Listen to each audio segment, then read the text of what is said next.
दोस्तों, दुनिया में लगभग 195 मुल्क हैं जो अपनी अलग अलग परंपराओं और संस्कृति के लिए जाने जाते हैं। ऐसे में अगर इक्का दुक्का देशों को किनारे कर दें तो यकीनन बाकी बचे देशों का इतिहास हमारे सनातन धर्म और उसकी संस्कृति से मेल खाता था, जिनमें से एक नाम ग्रीक का भी आता है।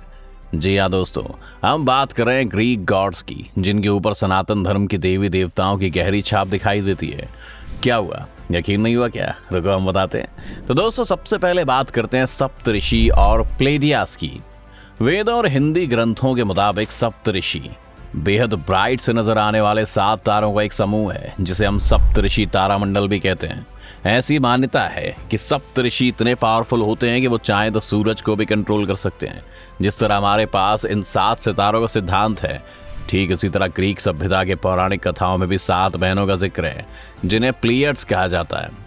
ये बिल्कुल वैसे ही पहचानी जाती है जैसे हमारे सप्तऋषि, यहाँ तक कि इनकी पावर्स भी कुछ हद तक एक दूसरे से मेल खाती है। एथीना और देवी सरस्वती।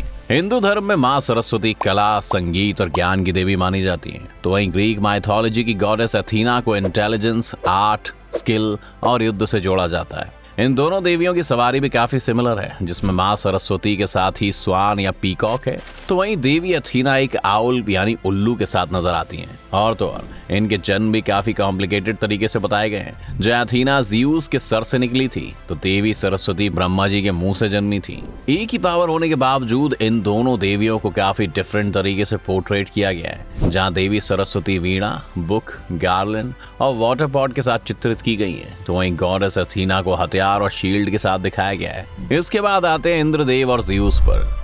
इन दोनों गॉड्स में सबसे ज्यादा समानता उनकी पोजीशन को लेकर है। जहाँ हिंदू धर्म के मुताबिक इंद्रदेव को देवों का राजा कहा जाता है, तो वहीं ग्रीक माइथोलॉजी में ज़्यूस को ओलंपियन गॉड का रूलर माना जाता है, क्योंकि वो सभी देवताओं के राजा हैं। वहीं इनकी पावर भी काफी सिमिलर है। जहाँ देवराज इंद्र चाहे तो मौसम में किसी भी प्रकार की काया पलट कर प्रलय ला सकते हैं, तो वहीं स्काई गॉड माने जाने वाले ज़्यूस आसमान को कंट्रोल करने की क्षमता रखते हैं।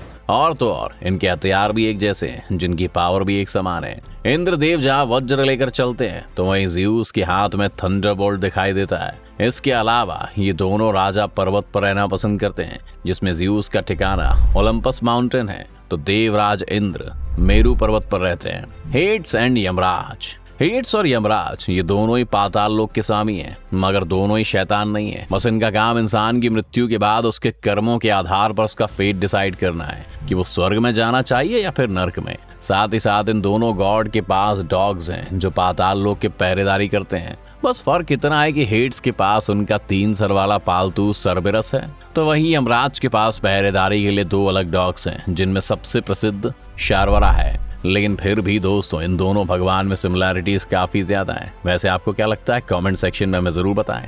कर्ण एंड आर्किलीज। ज़्यूस और इंद्र की तरह कर्ण और आर्किलीज भी एक दूसरे से काफी जुड़ाव रखते हैं, जिसमें सबसे सटीक सिमिलैरिटी है उनका अनोखा कवच। जी हाँ दोस्तों, एक तरफ जहाँ कुंती पुत्र कर्ण का जन्म सूर्य देव के दिए हुए कवच के साथ हुआ था, ठीक वैसा ये कवच ग्रीक माइथोलॉजी में आर्किलीज के पास भी था, जिसने उन्हें इतिहास के पन्नों में अजय बना दिया। इसके अलावा इन दोनों योद्धाओं के जीवन में माँ का बहुत ही अहम रोल रहा है, क्योंकि इनकी माताओं ने इन्हें युद्ध में भाग लेने से रोका था, मगर ये नहीं माने और मृत्यु को प्राप्त हो गए, जिसके बाद पूरे युद्ध की दिशा ही बदल जाती है। ऐसे ही दोस्तों, आर्किलीज को अर्जुन से भी कंपेयर किया जाता है, क्योंकि इन दोनों को शुरुआत में युद्ध में कोई दिलचस्पी नहीं थी, मगर जब वो उसमें कूदे तो नजारा देखने लायक था। इन दोनों ने युद्ध में अपने कई करीबी साथियों को मरते भी देखा। ऐसे में जहां अभिमन्यु के मरने के बाद अर्जुन ने जयद्रथ को मारने का प्रण लिया, वैसे ही पेट्रोक्लस की मृत्यु के बाद आर्किलीज ने हेक्टर को मारने की कसम खाई थी। इसके साथ ही आर्किलीज को भगवान कृष्ण से भी जोड़ा जाता है, क्योंकि इन दोनों वॉर हीरो की जान एक तीर के लगने से हो गई थी, जो कि दोनों के पैर में जाकर लगी। तो ये कहना गलत नहीं होगा कि आर्किलीज का कैरेक्टर महाभारत के तमाम कैरेक्टर से काफी मिलता जुलता है। यहाँ पर यूं कहें कि पूरी की पूरी महाभारत ही ग्रीक माइथोलॉजी ने अडॉप्ट की है। साथ ही इन दोनों की सभ्यताओं में एक वॉर हुई थी, जिसे हम भारतीय महाभारत के नाम से जानते हैं, और वो ट्रोजन वॉर के।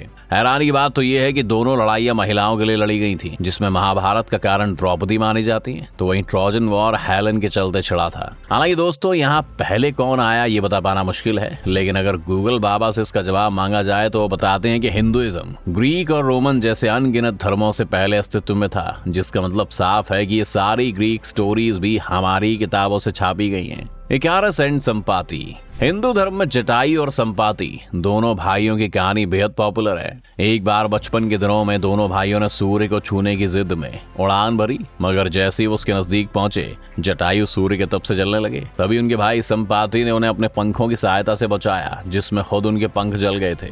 ठीक उसी प्रकार की ग्रीक कथा में भी डेडलस और इकारस की कहानी देखने को मिलती है। इन दोनों पिता पुत्र की जोड़ी ने भी इसी तरह की उड़ान भरी थी और पुत्र को बचाने के चक्कर में पिता के भी पंख जल गए थे। वहीं अगर बात चुगलखोरी की करें तो हिंदू धर्म में नारद मुनि और ग्रीक गॉड हर्मीज भी एक जैसे हैं। ये दोनों ही देवलोक में मैसेंजर का काम किया करते थे और दोनों ही अपने धर्म के सबसे पावरफुल गॉड की संतानें थीं। यही नहीं, इनकी शक्तियां भी काफी हद तक मिलती जुलती थीं, जिसके चलते एक लोक से दूसरे लोक में पलक झपकते ही पहुंच जाया करते थे। साथ ही स्वभाव के भी उतने ही चंचल थे, जो अपनी चतुरता से अच्छे खासे इंसान को भ्रमित कर देते थे। ये दोनों संगीत में भी उतनी दिलचस्पी रखते थे। माना जाता है कि हर्मीज ने लायन नाम के एक म्यूजिकल इंस्ट्रूमेंट का आविष्कार किया था, तो उधर दूसरी तरफ कुछ कहानियों की माने तो नारद मुनि जी ने भी वीणा की खोज की थी। साथ ही वो एक बेहतरीन गायक भी थे। Mount Kailash and mount Olympus. दोस्तों, कैलाश और ओलंपस दोनों ही पर्वत इस वक्त हमारे बीच एग्जिस्ट करते हैं। दोनों की अपने अपने धर्म में अलग अलग विशेषताएं भी हैं। एक तरफ जहां संसार का अकेला स्तंभ माने जाने वाले कैलाश पर्वत पर भगवान शिव का वास है, तो कुछ इसी तरह ग्रीक में माउंट ओलंपस को 12 ओलंपियन गॉड का घर कहा जाता है। तो दोस्तों, ये थी वो समानताएं जो बताती है कि ग्रीक धर्म हिंदू धर्म का ही एक रूप है। आपको क्या लगता है, ये कोइंसिडेंस है या सच्चाई? हमें कमेंट करके बताएं। वीडियो अगर पसंद आए तो इसे लाइक और शेयर करें और चैनल को सब्सक्राइब करना ना भूलें।